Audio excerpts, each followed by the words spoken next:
1960லிருந்து 70 காலகட்டங்கள்ல முன்னணி நடிகையாக இருந்தவர் தான் சரோஜா தேவி. எம்ஜிஆருடன் 26 படங்களிலும், சிவாஜி அவர்களுடன் 22 படங்களிலும் ஜோடி போட்டு நடிச்சிருக்காங்க. கன்னடத்தை சேர்ந்த இவங்க 1950கள்ல சினிமாவுல நடிக்க ஸ்டார்ட் பண்ணாங்க. எம்ஜிஆர் இவரை தன்னுடைய நாடோடி மன்னன் படத்துல நடிக்க வச்சாரு. அதன் பின்னர் தொடர்ந்து பல படங்கள்ல நடிச்சாங்க.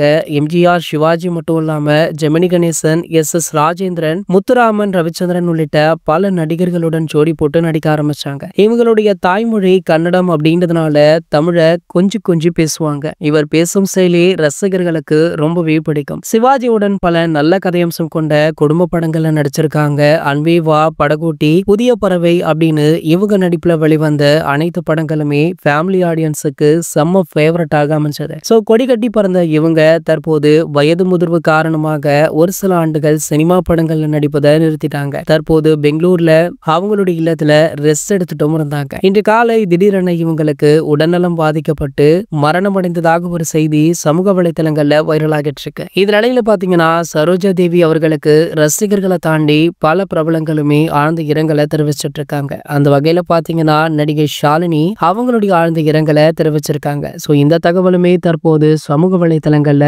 வைரலுமே ஆகிட்டு இருக்கு.